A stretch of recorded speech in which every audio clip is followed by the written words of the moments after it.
si c'était pour me traiter comme ça, fallait me laisser tranquille, fallait pas venir me chercher. On parlait pas chiffon, hein. On parlait même football, incroyable. Le sport, c'est une vraie arme de paix pour moi. À tous les journalistes en herbe, tous ceux qui veulent être journalistes, je vous jure, si vous arrivez devant quelqu'un sans avoir préparé votre interview, il va vous C'est détruire. tellement vrai. Elle se lève et elle me dit, mais en fait, tu t'es laissé faire.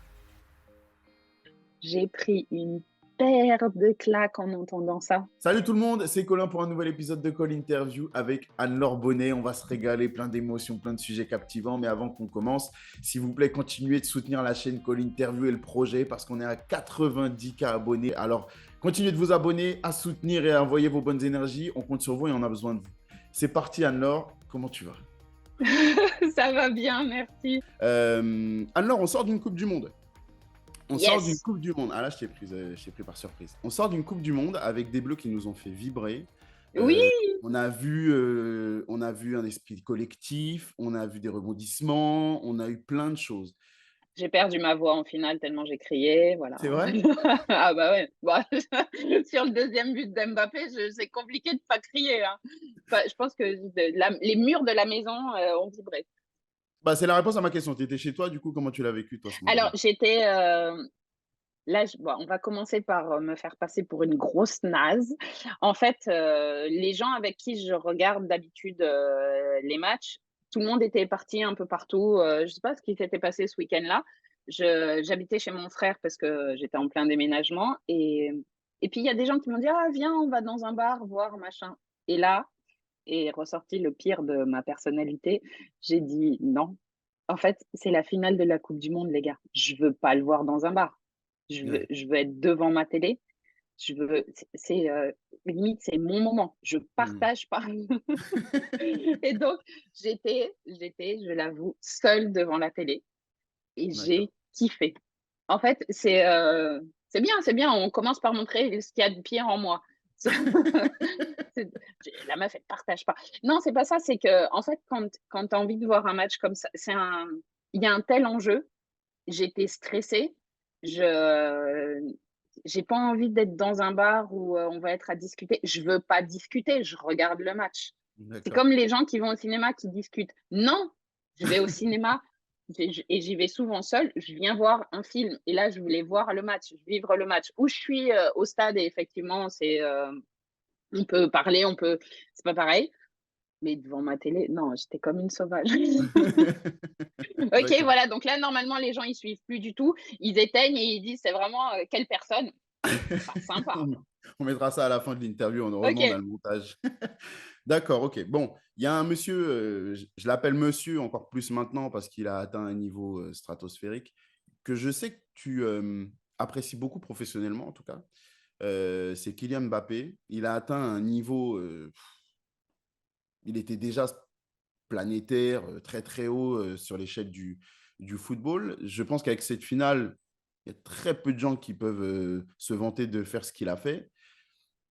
Est-ce que pour toi, parce que c'est ce que m'a dit Sam Footix que j'ai reçu la semaine dernière, est-ce que pour toi, il est le sportif parfait à l'heure actuelle? Alors, il a déjà beaucoup de trucs sur les épaules, donc on va pas lui rajouter parfait, mais le pauvre, il y a un moment. Non, alors, je vais reformuler parce Non, que... non, mais je comprends ce que tu D'accord. veux dire. En fait, je cherche un défaut. Mais je suis pas complètement objective sur Kylian Mbappé. En D'accord, fait, tu n'as c'est pas le quelqu'un droit. non, non, mais c'est quelqu'un que j'apprécie profondément dans le travail. Tout ce que j'ai pu faire comme interview avec lui, c'est quelqu'un que j'apprécie énormément dans la vie. C'est ouais, c'est quelqu'un qui a pas beaucoup de défauts. Enfin, qui en a, hein, mais en tout cas qui les cache bien et qui sait bien mettre en avant ses qualités. Donc ouais, c'est compliqué pour moi de trouver quelque chose qui cloche, parce qu'en fait, on a le sentiment que tout est maîtrisé et pourtant tout est sincère. Ça, Et c'est heu et important. c'est et c'est assez impressionnant, en fait, parce que je l'entends beaucoup notamment quand je suis à l'étranger, quand les gens voient un petit peu de loin la situation de Mbappé. Ils disent: «Oui, mais avec toutes les gens qui gèrent sa com et tout ça». Oh les gars, je crois que vous avez pas compris. C'est, heu, c'est tellement un cerveau, il a pas besoin qu'on lui dise: «Écris ça, fais ça, dis ça». C'est, il va tellement vite. Il va vite sur le terrain, mais il va tellement vite dans sa tête, c'est hyper plaisant de travailler avec lui parce que tu as pas besoin d'expliquer les trucs 50 fois. C'est, même s'il est pas attentif, en fait, c'est ça, je sais pas. Moi, si je suis pas attentive à un truc, je perds 80 des informations, pas lui. Je sais pas comment il fait. Un jour, peut-être, il m'expliquera. Et puis je pense que pour le sport français, et je vais au-delà du football, pour le sport français, c'est un leader exemplaire. C'est-à-dire qu'il est, très bien entouré, Mmh. sa famille, les gens qui travaillent pour lui, avec lui. Il a pas renié, ses origines, c'est-à-dire qu'il fait pas semblant qu'il est né, avec une cuillère en argent dans la bouche, il renie pas l'endroit d'où il vient, tout en étant à l'aise, à l'endroit où il est. Ouais, Et ça, c'est assez ouais. impressionnant et je trouve que pour nombre de sportifs, ça vaut le coup de regarder comment ils travaillent, d'essayer de s'entourer de gens honnêtes et de gens surtout qui ont son bonheur et son épanouissement au centre de leurs préoccupations. Mmh. Mmh. Et parce pour être, athlète à ce niveau-là et enfin, c'est quand même une pression de malade, quoi. Je dis, il a 24 ans, c'est une pression de malade. Alors sans doute qu'il aime ça, sans doute que c'est un moteur, mais ouais, non, il est impressionnant quand même. Bah, c'est-à-dire que même là, avec l'épisode du capitaine de l'équipe de France, je n'étais pas surpris de voir qu'il voulait cette responsabilité parce que de toute façon, toutes les responsabilités, il va les chercher. Euh, mais j'attendais un petit peu, je l'attendais au tournant pour voir comment il allait gérer ça. Parce qu'il y avait pas mal. En France, on est beaucoup dans le je t'aime, mais j'aime bien te tirer une balle quand même dessus au cas où Mmh. pour voir comment tu réagis. Oui, on est beaucoup comme ça, hein. Ouais, c'est très bizarre comme relation. Il y a Griezmann aussi qui a tout le cœur des Français qui prétendait légitimement à ce brassard. Et j'ai trouvé son discours en conférence de presse parfait pour le coup. Dans le respect de l'institution, des gens en place, du travail réalisé par chacun. On revient à C'était la parfait. sincérité, on revient à la sincérité. Il est, et enfin, il le dit très bien, objectivement. Bien sûr que Griezmann pouvait, être le capitaine des Bleus parce qu'il a plus d'expérience, comme il l'a dit, il était en équipe de France, lui, il était encore au centre de formation. Enfin, voilà, il y a pas besoin de mentir, en fait. Non. La réalité est que effectivement, Antoine Griezmann méritait aussi d'être le capitaine des Bleus. Le choix a été fait autrement. Maintenant, le choix, il est comme ça et on avance tous ensemble. Enfin, je trouve que, encore une fois, quand on revient à un discours de sincérité sans s'inventer un truc, oui, mais moi, ceci, cela. Voilà, objectivement, il méritait. Ça n'a pas été fait comme ça. Maintenant, on avance tous ensemble. Point. Prochaine question. Ok, bah, ça me fait du bien de t'entendre parler, de donner ton avis un petit peu sur le foot parce que, comme beaucoup, tu m'as manqué sur les écrans Oui, mais de. moi, le foot, je le suis toujours. Moi, Oui, j'aime bah, je toujours sais autant le bien, je n'ai foot. jamais douté de ça. Mais nous, on t'a perdu. Nous, public français, on t'a perdu. T'es parti exercer à l'étranger. Nous, on a eu l'impression que tu t'étais retiré. Ma question, elle est bateau dans ce genre de scénario. Il y a eu un ras-le-bol du foot. Il y en a eu marre du monde des médias et le foot. Non, je pourrais jamais en avoir marre du foot. Non, bah, déjà parce que je continue à aller beaucoup au stade. Alors oui, j'avais disparu parce que j'étais retournée me faire chouchouter par mes amis italiens de Sky. En D'accord. fait, la première fois que je suis allée sur Sky, c'était en 2009. J'étais allée Mhm. présenter la Formule 1 et après je suis restée, chez eux dans le foot. Enfin, je suis quand même une Française qui a eu une émission de foot en Italie, hein. Bon, j'ai essayé de leur faire la blague, sur la finale de l'Euro 2000, elle est jamais passée celle-ci, hein. Jamais, jamais, ils ont T'es jamais aimé. audacieuse quand même. Surtout que je l'avais faite en direct, autant te dire que derrière, j'avais eu une petite réflexion du directeur, ça fait pas rire ici. OK. J'avais essayé, encore une fois, la sincérité, hein. Donc je suis retournée en Italie parce que j'avais besoin de la bienveillance que j'avais connue pendant 4 ans, avant d'aller à Vienne et une bienveillance que j'ai pas trop retrouvée ici. La place des femmes aussi en Italie, Elle est un petit peu différente. Je sais qu'on a beaucoup l'image des chaînes de Berlusconi où les nanas, elles sont en mini-jupe, hyper décolletées, maquillées comme des voitures volées. Mais en fait, c'est pas que ça. C'est pas que ça. Je pense notamment à ma consoeur qui est, tu vois, ça, par exemple, ça m'est jamais arrivé en France, de penser à ma consoeur qui m'a ouvert les portes. Et Mhm. je pense à Nabilo qui est à la ville, la femme de Leonardo et qui est, sur les plateaux, une présentatrice extraordinaire. Je suis allée faire l'Euro avec elle, le dernier Euro après la fin de Téléfoot Média Pro Mhm. et c'est bah, enfin voilà, c'est tu retrouves tu c'est de la sororité. Je sais on le triture ce mot, mais de l'entraide entre femmes, des discussions qui sont, et on parlait pas, je vais énerver tout le monde, on parlait pas chiffon, hein. Je vous jure, on parlait pas de la couleur des maillots des mecs. On parlait même football, incroyable et donc j'ai retrouvé ça, j'ai retrouvé cet esprit que qui m'avait fait du bien, quand j'étais allée la première fois et qui là, pour moi, était nécessaire. Nécessaire parce que j'avais été, bien abîmée par Téléfoot Média Pro. Oh, la passe magique. Oh, la passe magique. Moi, je suis obligé Que d'insister des dessus. numéros 10 dans ma team. Non, mais je suis obligé d'insister sur ce point-là. Pourquoi tu... Bah, violente, pourquoi? Parce que, est-ce que, comme pour nous, public, Alors ça a été une ça s'est disparition arrêté de soudaine ou pas? façon ça s'est arrêté de façon hyper violente pour, bah, alors pour le public, pour le foot français parce qu'il y a quand même des mecs qui avaient cru que le foot français, valait 800 millions et chapeau. Ouais. Et bon après il y a eu le Covid, c'était une période c'était compliqué pour nous, hein. Les stades c'était moche, les conditions c'était compliqué avec les masques, machin bidule, mais et ça s'est terminé violemment pour tous les gens qui ont mis en place la chaîne parce que créer une chaîne comme ça de zéro au dernier moment, hein, parce Hmm. on était effectivement on sortait du Covid, on savait pas comment les choses allaient se passer, c'était compliqué de travailler les uns à côté Ouais. des autres, Ouais. les masques, les trucs, les machins. Donc les techniciens, eux, ils se sont dépouillés. Vraiment pendant des mois, ils se sont dépouillés, créer des plateaux, faire que tout fonctionne, avoir, tous les duplex, nickel, dans des conditions vraiment difficiles. Donc pour eux, j'étais désolée que ça se termine. Pour Ouais. moi, c'était, libérer, délivrer, quoi. Ça a été, hem, sincèrement, on est venu me chercher pour présenter l'émission du dimanche soir Mhm. et si c'était pour me traiter comme ça, fallait me laisser tranquille, fallait pas venir me chercher. Alors, avant qu'on creuse un petit peu, je t'avoue que moi, tu es un peu la superwoman à qui on ne cherche pas de problème. C'est-à-dire que tu n'as pas la langue dans ta poche quand quelque chose te déplaît.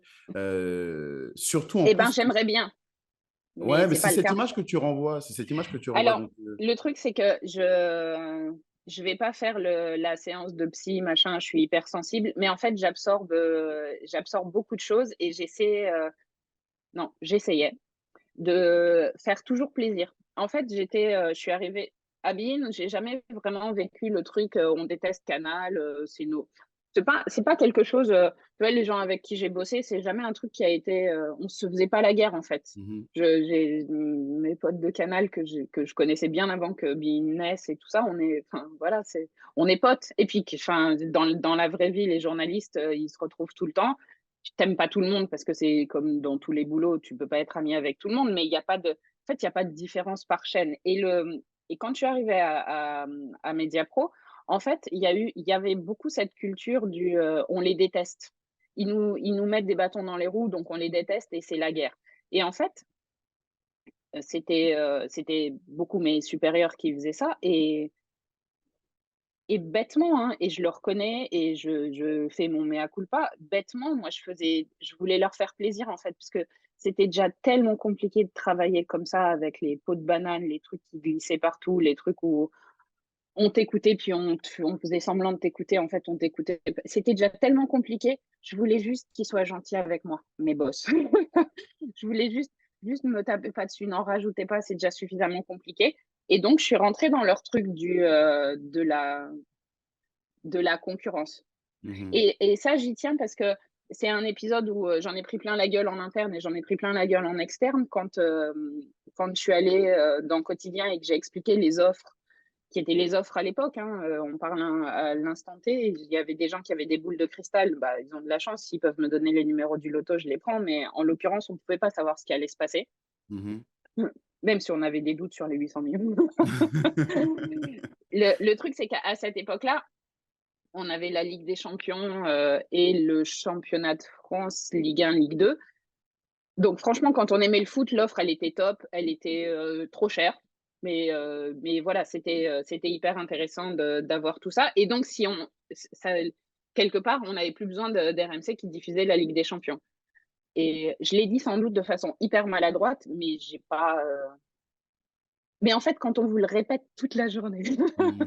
quand on, ça rentre, hein, ça rentre, Mhm. et puis vous voulez Ouais. faire plaisir. Alors, comme c'était pas moi, évidemment, c'est sorti de façon maladroite. Comme c'était pas mes mots, comme c'était pas ma pensée, et je me suis laissée bouffer par ça pour essayer de leur faire plaisir jusqu'au moment où, en fait, on a commencé à avoir des doutes sur le fait qu'ils allaient pas payer et tout ça. Et il y a plein de gens qui ont lâché, en fait, qui ont, euh, qui ont dit ouais, mais non, mais de toute façon, c'est que des cons. Et là, en fait, quand ils m'ont lâché la grappe et que j'ai pu, avec la chef d'édition Maya Amrouche, que j'aime profondément, Mhm. quand j'ai pu faire l'émission comme j'avais envie de la faire, bizarrement, ça marchait bien. Bizarrement, j'étais à l'aise à l'antenne. Bizarrement. En fait, le truc, c'est que c'est jamais. Comme j'ai pas beaucoup de talent d'actrice et tout ça, et sans doute que ça me manque et je serais meilleure à l'antenne si j'en avais plus, et ben ce que je ressens, ça se voit. Et Mhm. j'étais tellement mal, tellement malheureuse, j'ai été tellement mauvaise au début, mais tellement mauvaise parce qu'ils ont vraiment tout fait pour que je le sois. Alors, franchement, si ça et puis ils ont pas hésité à me le dire, donc au moins il y a pas de secret sur le fait que j'ai quand même entendu: «Tu es pas faite pour ce métier». De leur bouche? Ouais, donc D'accord. autant te dire que j'étais contente Ok. quand ça s'est arrêté. D'accord. C'est ok, c'est audacieux ça aussi comme remarque. D'accord. Ok. Alors, ce que tu me dis là, la cape de Superwoman, du coup, bon, Ben bah, non, on va l'arranger, hein. tu as accepté de la ranger, on va la replier, la remettre dans le placard. Mais ça m'emmène à deux épisodes assez importants que j'ai beaucoup revus et dans lesquels je me suis replongé en préparant cette interview, parce qu'on ne vient pas les mains dans les poches quand on reçoit leur bonnet. Alors, on Il y a- vient jamais les mains dans les poches. Ça, c'est à tous les journalistes en herbe, tous ceux qui veulent être journalistes. Je vous jure que si vous arrivez devant quelqu'un sans avoir préparé votre interview, il va vous C'est détruire. tellement vrai. C'est Ça, c'est tellement vrai. fait. Je me suis replongé dans le très violent documentaire, positivement, mais très violent documentaire de Marie De Portolano. Marie Portolano. De Marie Portolano. Je ne suis pas une salade, je suis journaliste. Euh, Tu n'étais pas dedans. Ça, c'est ma Alors, première surprise. j'étais pas dedans, bah, on en revient à ce que j'étais en train de dire, hein. J'étais pas dedans parce que, bah, c'était fait par Canal+ et moi, j'étais, Mediapro Téléfoot, point. D'accord. Donc ça, c'est Voilà. important. C'est important. Alors, tu n'étais pas dedans. Tu as quand même pas mal réagi en plateau, Ouais. notamment dans C'est à vous, que j'ai réécouté plusieurs fois. Et j'ai découvert des choses que je soupçonnais pas, que je continue de découvrir à chaque fois, sur la façon dont tu as pu être malmené dans ta carrière. Et ça m'a un peu déboussolé, dans le sens où, autre interview que j'ai vue de toi, celle que tu donnes au Figaro, Figaro Live, c'est une émission, Mmh. notamment sur les réseaux sociaux que j'ai pu voir, où tu parles de cette légitimité, du fait qu'on t'ait dit aussi chez Canal+, euh, de toute façon, tu n'es pas faite pour ce travail-là. Ouais, alors c'était, j'étais toute jeune journaliste. Je me remets, sur mon siège. Oui, parce que je fais genre, je fais du sport, donc j'ai une balle de truc comme siège. Ouais, non, D'accord. il faut quand même tout savoir. Un Swiss ball. En fait, c'était avant que j'aille à Bein, effectivement, on me reprochait un ton qui était, je suis pas fouille merde, en fait. Donc on m'avait dit qu'effectivement je j'irai Trop pas loin lisse? dans ce métier. Ouais, sans doute trop lisse, un peu trop gentil, et bah, c'est pas grave, hein, on est comme on est, alors c'est le trop gentil, je suis pas sûre. Gentil, ça c'est certain, mais le trop gentil, je suis pas sûre. Mais voilà, c'est quelque chose que j'ai entendu donc avant d'aller à Bein. J'ai beaucoup réagi au documentaire de Marie Portolano parce que bon alors déjà comme j'y étais pas, je voulais pas qu'on pense que je voulais vraiment pas qu'on pense que je partageais pas, Mmh. le point de vue de Marie. Je considère que le il était nécessaire d'ailleurs, il a marqué un changement ce Ouais, documentaire.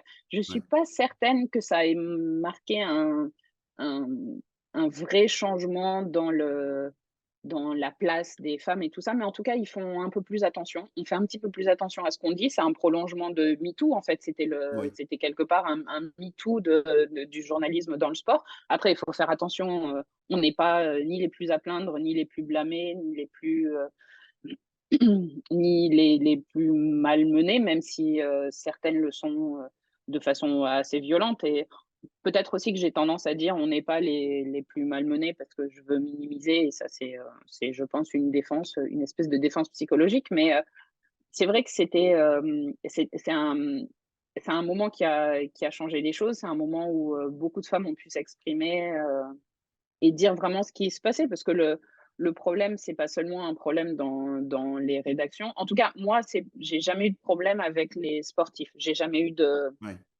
d'accord. ou en tout cas, ils me le disaient pas en face. Peut-être parce ils croyaient que j'avais une cape de superwoman. Ils ont eu peur. Non, mais c'est important de le dire, tu as eu aucun souci avec des sportifs? Jamais, jamais, jamais de manque de respect. Après, j'ai les problèmes que j'ai eus dans ma carrière, j'ai eu des problèmes quand je faisais la F1 à TF1 avec le producteur. J'en profite pour dire que je n'ai jamais eu de problème avec Denis Brognard et que j'aimerais bien, en fait, qu'on me prête pas alors qu'on ne me prête pas des propos, 2 qu'on ne me prête pas des situations. Il y a des femmes qui ont très clairement vécu des choses difficiles avec lui. Je l'ai vu dans les témoignages. Je connais certaines de ces personnes, donc je ne nie pas ce genre de choses et je reste du côté des victimes, mais en l'occurrence, moi, j'en suis pas une dans ce cas-là. Mmh. J'aimerais bien qu'on Mmh. confonde pas le côté, sévère que j'ai enfin, tu vois? Je reste sur le sujet de Denis Brognard. On a travaillé ensemble il y a 15 ans. Mmh mh. C'était la Chez saison TF1. 2008. On a fait Mmh. 10 grands prix ensemble. 10 grands prix en Europe, ça veut dire on a passé 20 jours ensemble. Heu, j'ai pas de mauvais souvenirs, j'ai des souvenirs de quelqu'un d'exigeant, mais enfin moi, c'était le début de ma carrière, c'était la première fois que je faisais de la télé en France, c'était la première fois que je me retrouvais comme ça en direct. Enfin, c'est compliqué. C'était beaucoup de stress pour plein de choses. Le producteur me faisait pleurer tous les soirs et tout ça, mais pas Denis, en fait. Et je sais que c'est plus facile pour, un journal à scandale d'accuser Denis Brognard de quelque chose, mais en fait, c'était pas lui Mmh. l'artisan de toute cette méchanceté. Oui, il est exigeant, oui, il est sévère, oui. Pas de misogynie, hein, homme-femme, Tout le monde y l'exigence, passe. mais non, elle vaut pour tout le monde. Et l'animateur, le journaliste qu'il est aujourd'hui, je peux même pas vous le dire.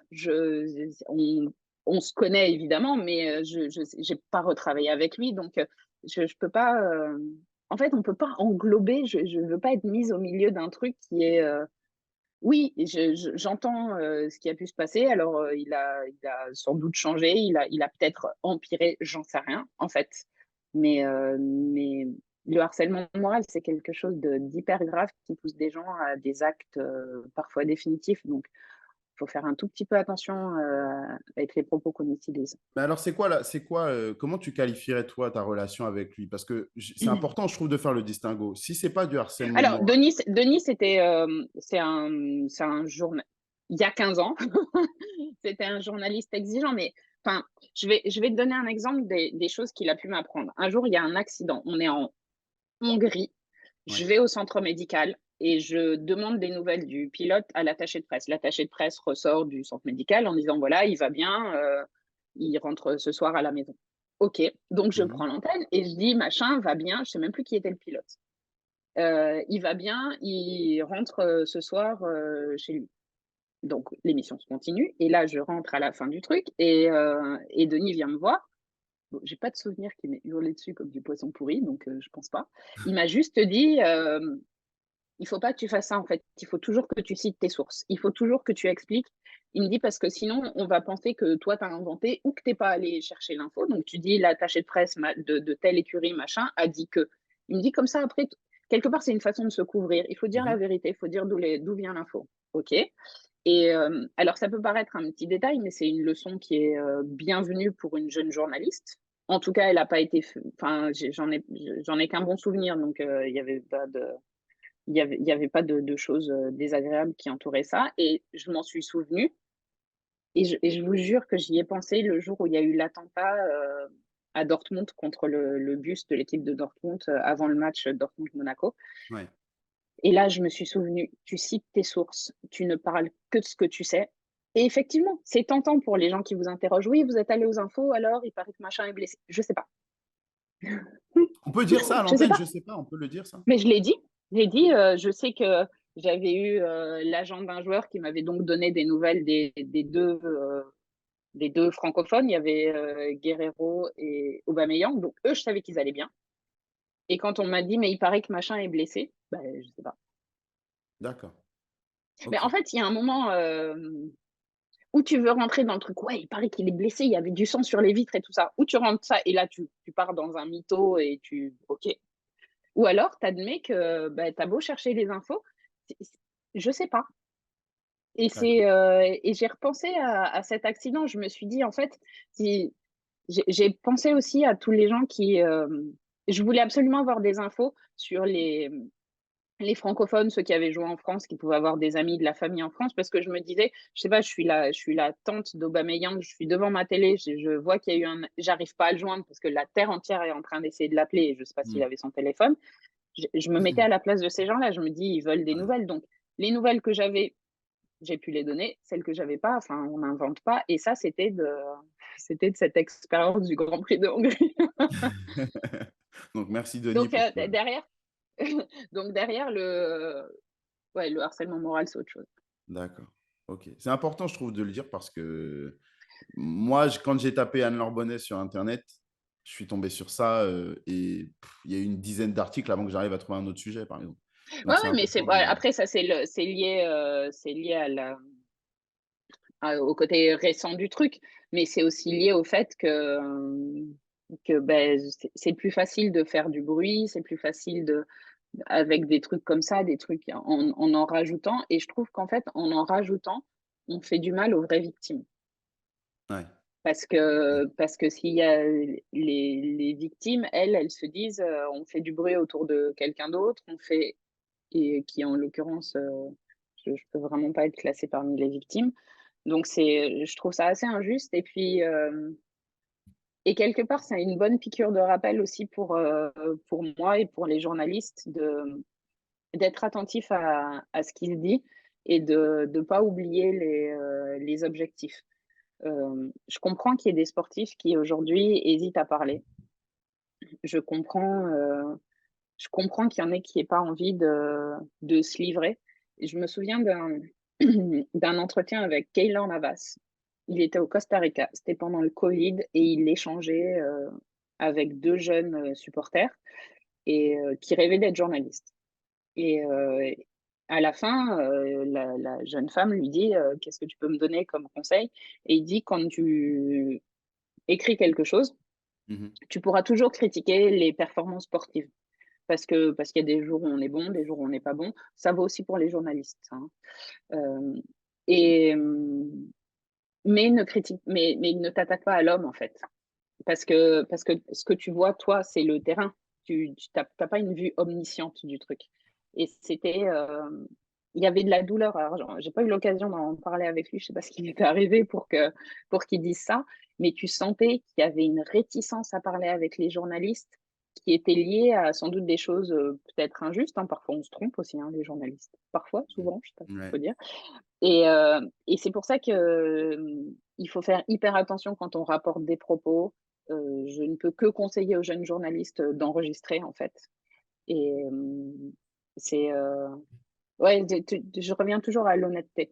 Je crois que c'est vraiment important. L'honnêteté et la sincérité. Essayez pas de transformer un truc juste pour avoir un peu plus de buzz Parce que le buzz, ça remonte, ça redescend, ça explose et ça peut vous exploser à la figure. D'accord.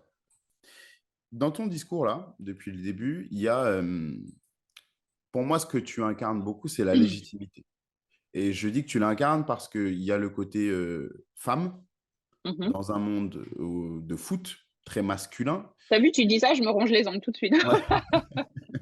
T'inquiète pas, ça va être très détendu. En tout cas, voilà, il y a la légitimité qui n'est pas facile pour bon nombre de femmes, et même au niveau des hommes aussi, hein, le côté faire ses preuves dans un domaine aussi exigeant, aussi exposé, c'est très difficile, l'aspect pertinence. Moi, j'en souffre, je pense, pas plus que d'autres, mais quand j'ai eu des échanges avec pas mal de journalistes, il y a eu en interview ou en off, il y a eu cette notion de légitimité qui est très vite revenue. Est-ce que, est-ce que chez toi, ça a été automatique, inné? C'est-à-dire que tu ne t'es jamais posé la question de ça va plaire, ça ne va pas plaire, ça va passer, ça ne va pas passer? Parce que quand on te voit, par exemple, je reprends le gros de ton activité où nous, on t'a vu, je parle du grand public en bord terrain En bord notamment, terrain, ouais. tes questions, c'était d'une autre planète. Tu vois, moi, on me dit souvent, ah, tes questions, elles sont bien, elles sont pertinentes. On a des aspects qu'on n'a pas l'habitude d'entendre chez les sportifs, notamment. Est-ce que toi, tu as connu des obstacles pour exprimer ces opinions-là, ces visions-là, ces questions-là? Alors Ou est-ce que ça a été facile?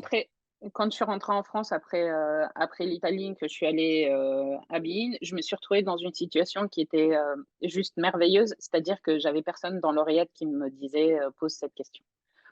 Ok. Et alors je sais pas si c'est parce qu'ils en avaient rien à faire ou qu'ils me faisaient confiance, je sais pas.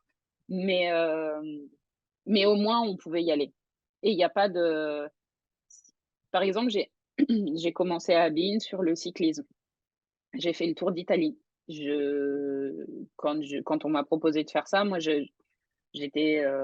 vivais encore en Italie, donc j'avais pas peur de l'environnement parce que, bah, voilà, je bossais sur Sky, donc je savais que les sportifs me connaissaient, je savais que les coureurs me connaîtraient et que dans l'organisation, ce serait plus simple, pour moi. Mais je connaissais pas le cyclisme Mhm. et donc j'ai bossé pour essayer de comprendre et surtout, j'ai écouté. J'ai écouté, les commentateurs, j'ai écouté, une course, c'est une course, hein. J'avais fait de la course automobile, une course, c'est une course, il y a de la tactique. Alors, c'est pas tout à fait la même, en F1 qu'en Oui. cyclisme, mais c'est des choses en fait, si tu cherches à comprendre, si tu poses les questions avant, si tu prépares, au moment de poser tes questions à toi, hem, quelque part, elles sont légitimes parce que c'est des questions, enfin, tu vois, tu as envie de dire que c'est les questions que tout le monde se pose, en fait. Oui, C'est, exactement. et si tu cherches à te mettre en valeur toi dans les questions, tu es mort. Encore un conseil que j'avais reçu, quand j'ai mais là, j'étais encore plus jeune qu'à TF1 quand je bossais pour une boîte de production anglaise. Ils sont bons les Anglais pour t'apprendre, des choses. Le gars m'avait dit, «En fait, je m'en fous de savoir que toi tu sais et les gens ils s'en foutent. Pose ta question». Parce que toi dans la question tu dises: «Il s'est passé ça, ça, ça et ça», c'est bien mais globalement on s'en fout, on veut savoir ce que l'athlète lui, il a à dire. Et je trouve ça hyper intéressant comme conseil parce que oui, sur un terrain, tu peux voir qu'ils ont eu des difficultés. Alors, ils ont eu des difficultés, je sais pas, en milieu de terrain, tu le dis et parfois les joueurs, ils ont pas la lucidité, hein. Ils ont couru 90 minutes, ils voient pas qu'ils ont pas été bons ou ils veulent pas voir. Mais mais toi, tu poses les questions, parfois tu tombes à côté, parfois ils te Mhm. corrigent et alors? En fait, si tu vois, ça veut pas dire que je suis nulle, ça veut dire que moi j'avais une autre perception et il faut juste accepter, que parfois, ouais, j'avais une autre perception. Je me souviens, je m'étais, fait largement reprendre, à l'époque où j'avais encore les notifications sur les réseaux sociaux. Quand j'avais dit, à Adrien Rabiot après une élimination du Ouais. du PSG: «Bon, bah, le Paris Saint-Germain a toujours pas le niveau pour aller en quart de finale de Ligue des Champions». Bah, ouais, en fait, je sais pas ce que j'avais dit ni de méchant et lui, il avait absolument pas mal pris. Mhm. D'ailleurs, lui, il avait toujours c'était celui qui venait toujours mettre sa tête dans les moments difficiles, Ouais. Ouais. c'est quelqu'un que j'apprécie pour ça parce que c'est trop facile de se cacher et lui, il se cachait pas et il en a Ouais. pris plein la gueule. Mais je voyais pas ce qu'il y avait de désagréable à ma question, en fait, ça faisait 2 ans de suite ou 3 ans de suite qu'il passait pas les huitièmes. C'est Ouais, c'était pas, pertinent. pas je sais pas, il me semble que devant leur télé, les gens, ils se demandaient, bah, donc ça marche pas, quoi. Et c'est, en fait, c'est je trouve que les questions, il suffit qu'elles soient, elles viennent de toi, c'est pas, ne pour moi, c'est ne pas chercher à se mettre en valeur soi dans la question parce que tu loupes l'objectif, en fait. Respecter la personne que tu as en face de toi et après moi j'admire les sportifs parce qu'ils ont une capacité à enfin ils font des sacrifices, des efforts. Oui, les gens vont me répondre: «Mais ils gagnent plein d'argent». Ouais, beh, enfin ça te rachète pas ta jeunesse, hein, ça te Non. rachète pas les années que tu as passées enfermé dans un centre de formation, l'argent te rachètera pas ça. Et donc il y a cette admiration, elle se traduit sans doute dans le fait que j'ai pas envie ni de les mettre, plus bas que terre, ni de les humilier, ni de il y a rien d'humiliant à dire que là, ça marche pas Non. et Non. et surtout, enfin, je me vois pas dire à quelqu'un: «Bon, tu as été nul». Déjà, tu qui pour dire ça, toi? C'est: «Tu as été nul». J'aime pas ce truc où machin, il est nul. Bah, Mmh. nul, professionnel, joueur professionnel qui joue la Ligue des champions, nul, ça me paraît Ouais. compliqué. Nul, c'est des trucs que tu peux voir, parfois mes potes le dimanche matin. Respect à mes amis, mais bon, ça parfois j'ai des potes, qui sont nuls. Mais, moi, par exemple, si tu me fais jouer au foot, je suis nulle. Ça, c'est D'accord. nul. Joueur D'accord. professionnel, nul, c'est un peu compliqué. Alors, il y en a qui ont plus de qualité que d'autres, hein, il y en a qu'un seul, hein, de Kylian Mbappé. Il y en a pas plusieurs, donc si on part de là, évidemment, si c'est lui la référence, on va être nombreux à être nuls, hein. Enfin, ils vont être nombreux à être nuls, mais D'accord. nuls, OK. enfin, j'aime pas ce truc, être méchant là. Non, oui et puis c'est, pour le coup, en plus, c'est vide de sens parce que comme tu dis, il y a pas beaucoup de professionnels nuls, je pense qu'il y en a même pas un C'est seul. ça. Il y en a pas un seul. Bon, est-ce que tout ça, tout ce dont on vient de parler explique le contexte et l'environnement dans lequel tu as décidé de revenir, sur la télé française? Parce que Alors, moi, je suis pas surpris. Je suis pas surpris parce que je sais que là, aujourd'hui, j'ai affaire à une femme plutôt intelligente, qui aime bien révolutionner un petit peu, j'ai eu bouger son monde. hyper peur que tu dises une femme mûre. Je suis pas mûre, hein. Eh non, Je suis pas vieille. moi, j'ai pas dit ça. Moi, j'ai pas dit ça. J'ai dit une femme intelligente qui aime bien un petit peu secouer l'arbre dans lequel elle se trouve pour que les choses soient un petit peu aplanies, transparentes et bousculées. Euh, Est-ce que c'est pour cette raison que tu reviens dans le projet sport, etc., sur Public Sénat ou pas? Alors, déjà, c'est vrai que Anne-Laure Monnet sur Public Sénat, après le nombre de gens qui m'ont dit: «Ah ouais, mais toi, tu peux pas faire autre chose, tu es tellement marqué foot». Je comprends que ça puisse surprendre des gens. Le projet, en fait, il a été initié par le président de la chaîne, Christopher Baldelli. Je le connaissais pas du tout et Mhm. il m'a contacté pour présenter cette émission Sport et société. Et là, quand il m'a dit ça, j'ai dit: «C'est pas possible, il était dans ma tête». Il savait que je cherchais un projet comme ça parce qu'en fait, le terrain, je l'ai beaucoup fait et j'aime ça. J'ai toujours plaisir à travailler avec des athlètes, à interviewer des athlètes. Les grandes compétitions, je suis allée quand même voir comment c'était au Qatar. Les grandes compétitions, ouais, c'est quelque chose qui me manque, Mhm. peut-être pas le quotidien du bord terrain, ça c'est sûr, non, mais les grandes compétitions, les athlètes, les grands événements, oui, ça me manque. Mais je j'avais, j'avais aussi envie de pouvoir aller dans des sujets un peu plus en profondeur et surtout montrer que enfin, lutter contre ce truc qui est hyper français: «Ah, les sportifs, sont des abrutis». Non, en fait. C'est des gens intelligents. Alors, peut-être qu'ils ont pas fait l'ENA, mais c'est pas la seule forme d'intelligence sur terre. Donc, je trouve important de rappeler qu'il faut pas opposer la tête et les jambes. Moi, je m'éclate dans le football. Je j'aime vraiment le sport football et le sport en général et le plaisir que j'ai, à travailler avec eux. Enfin, on n'est pas des teubés juste parce qu'on est journaliste dans le sport, en fait. Cette image des années alors je suis même pas sûre de pouvoir la dater, mais je la mets dans les années 80 du supporter, un peu gogol, il faut arrêter, je suis désolée, il y a des gens de tous les milieux, de tous les horizons, qui aiment le football, qui aiment le sport. Le sport, c'est aussi, c'est une vraie arme de paix pour moi. Je sais, c'est bizarre de dire arme et paix dans la même phrase, mais c'est, ça permet aux gens de se rencontrer, ça permet aux gens de se mélanger, Mhm.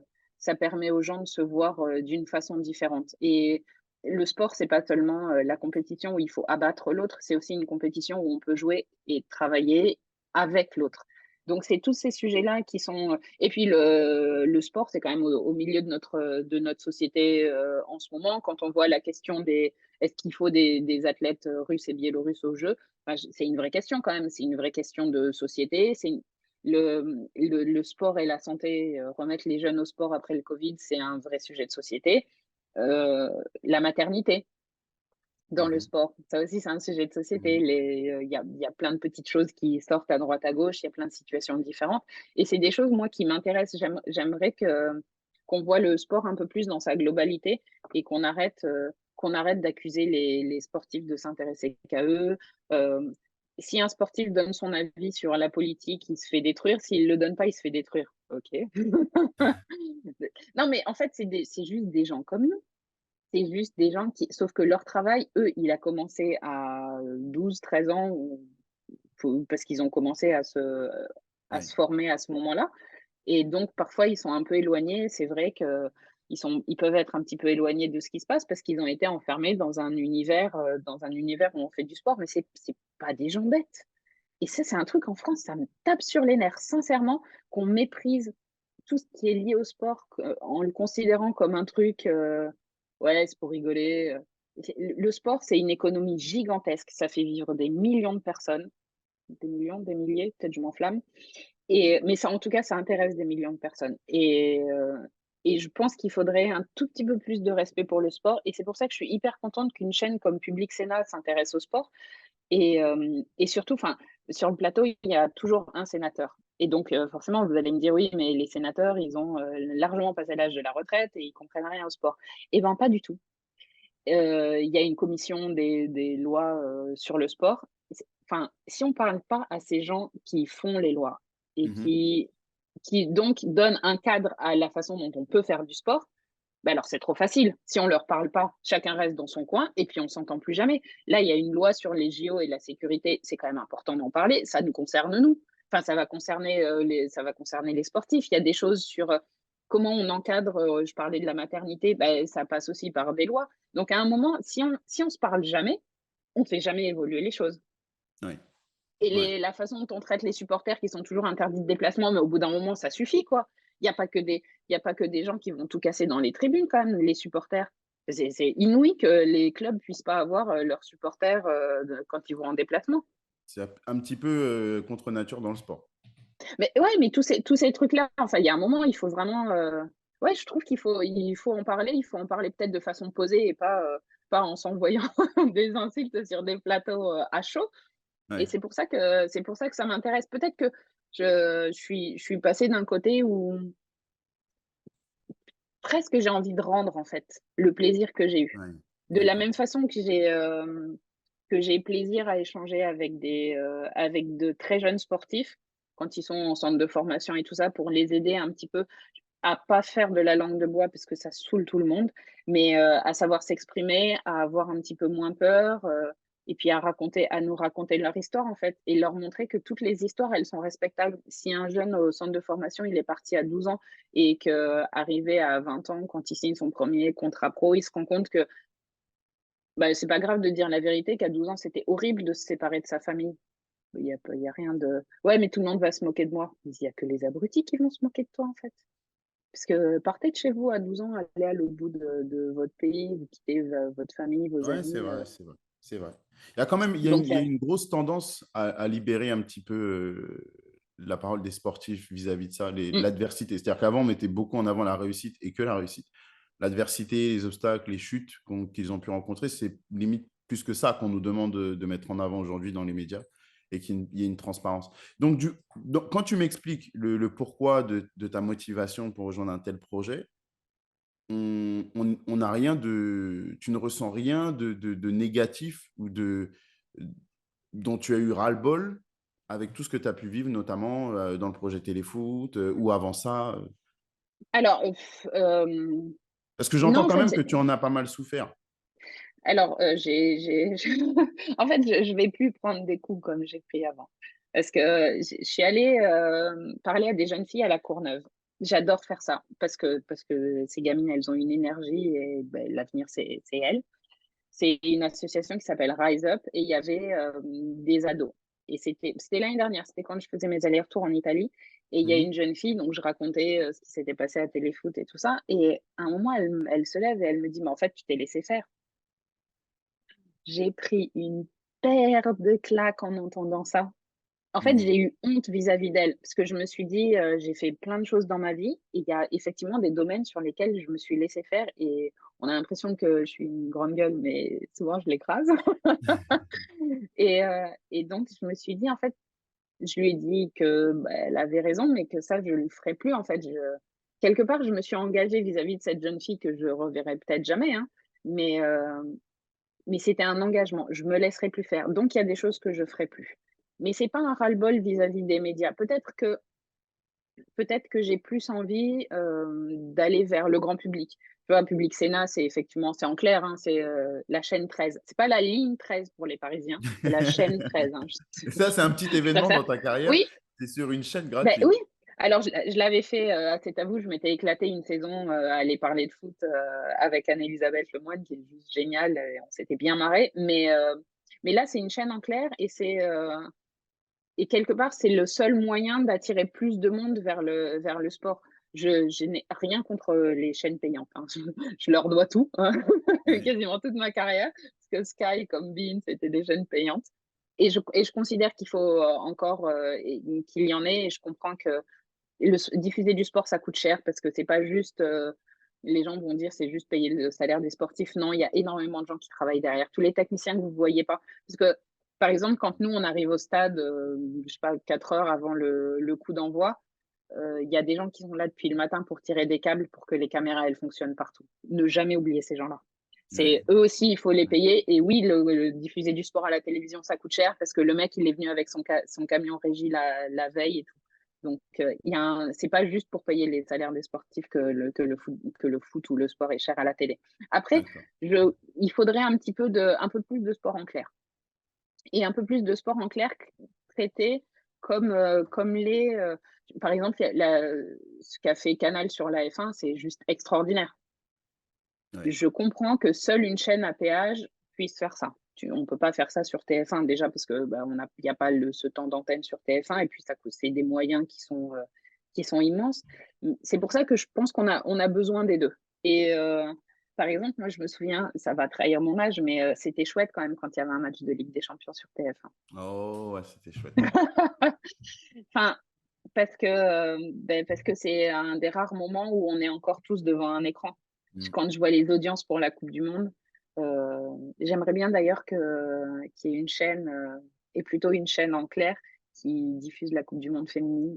Ça me met hors de moi qu'à 4 mois de la compétition, on n'ait toujours pas de diffuseur, mais bon, ça c'est mon petit coup C'est de assez gueule. lunaire. C'est assez lunaire comme situation.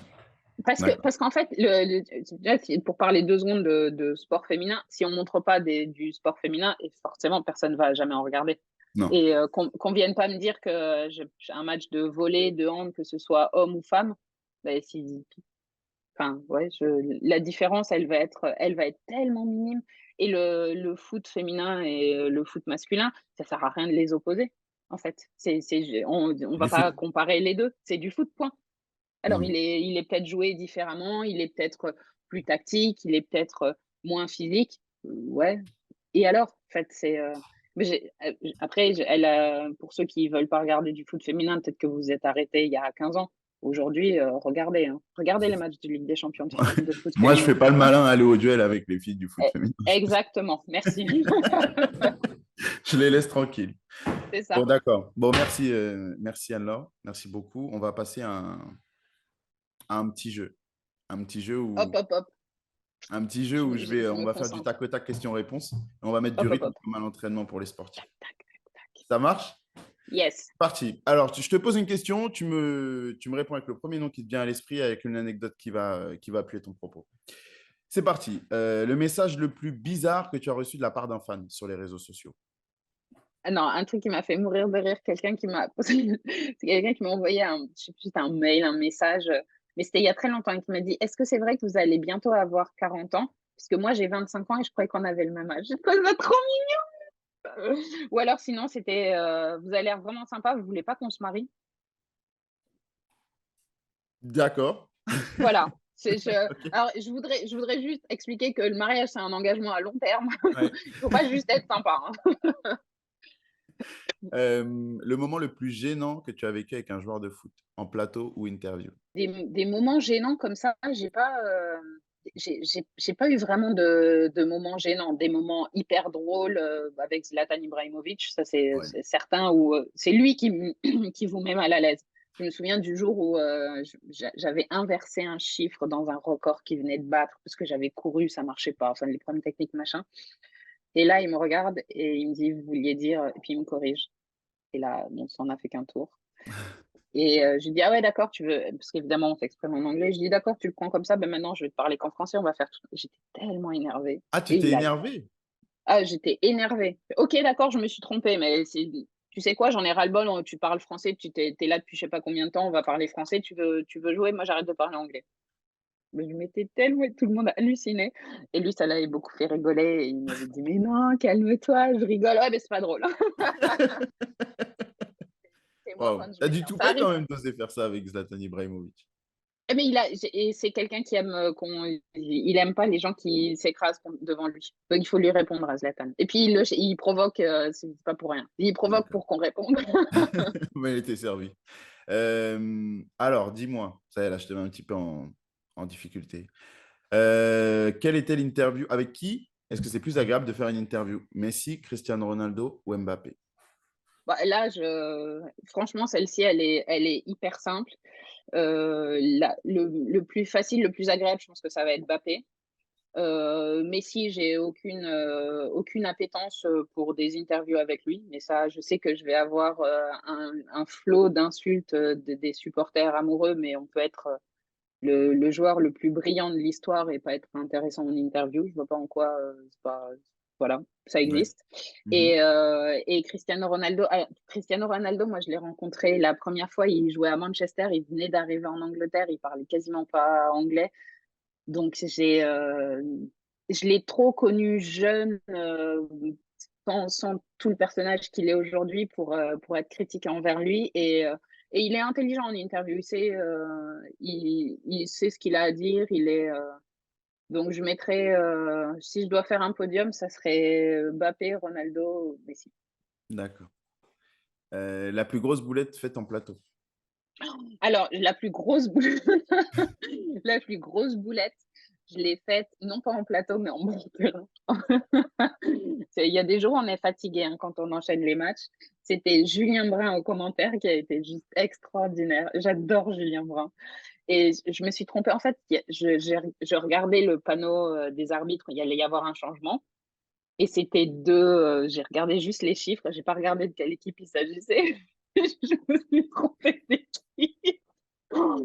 Et là, Julien, Julien, mais avec son élégance, qui dit, «Non, je crois pas, Anne-Laure». Je sais plus comment elle m'avait dit ça.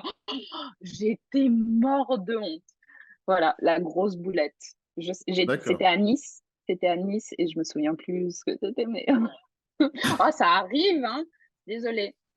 Bon, tu as rencontré pas mal de grands noms. Je Oui. ne sais pas si tu les as pas tous rencontrés. La rencontre la plus surréaliste pour toi dans le monde du foot? Hem, alors je dirais, Pelé.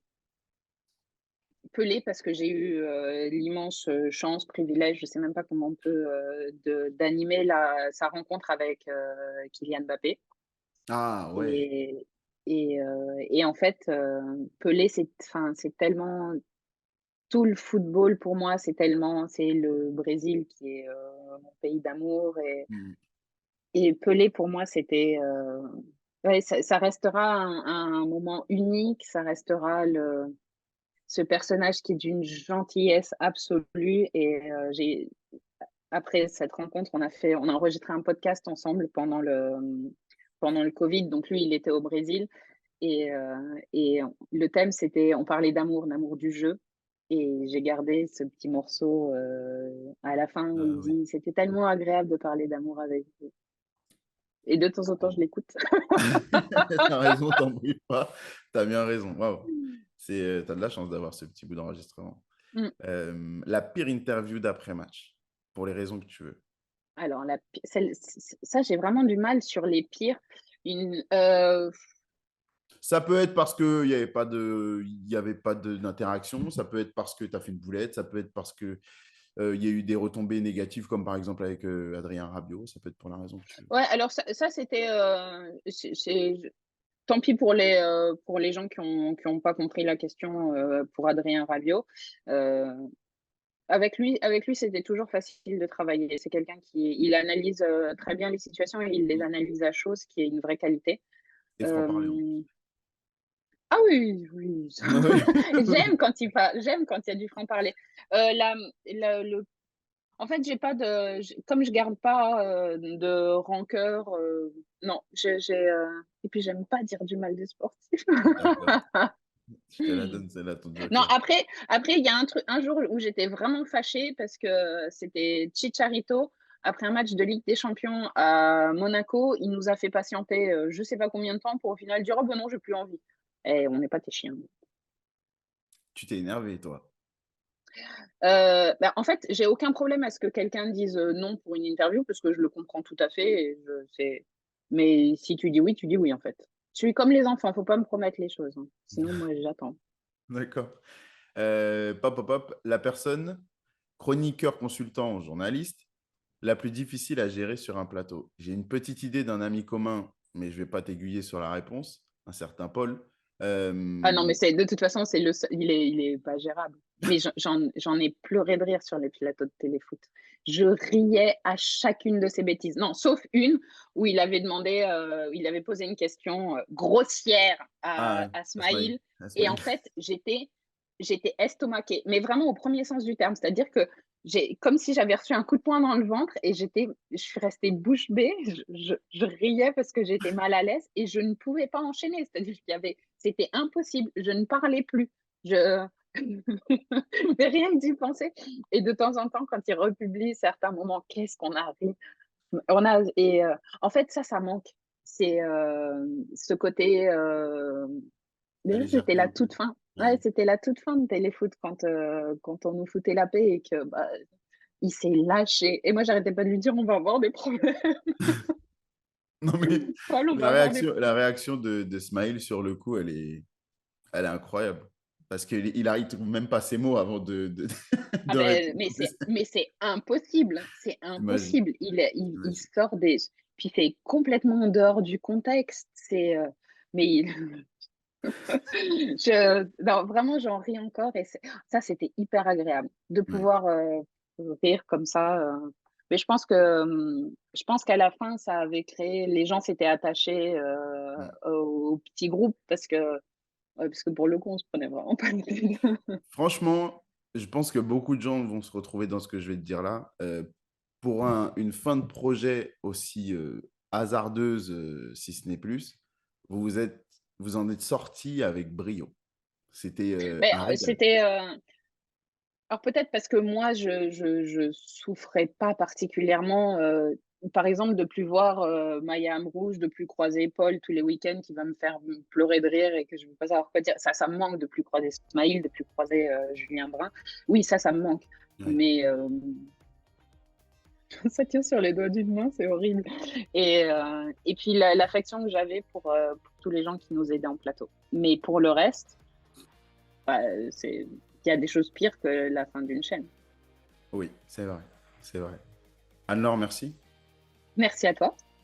Ça a été chargé en émotions aujourd'hui. Ça a été, ça a été Je plein de sais pas ce qui rebondissements. va pouvoir ressortir de ça, parce que j'ai l'impression qu'on est allé dans tous les sens. J'espère que j'ai pas dit trop de conneries, mais voilà. C'est ma marque de fabrique. On va dans tous les sens et on sort tout avec authenticité. Et jusqu'ici, ça plaît. Donc, c'est bien de vous voir dans ce contexte-là, de vous voir sans filtre. Les autres, merci de nous avoir suivis pour un nouvel épisode de Call Interview. On se retrouve très vite avec un autre invité, d'autres anecdotes de fou, parce que c'est comme ça qu'on kiffe le foot tous ensemble. Allez, ciao.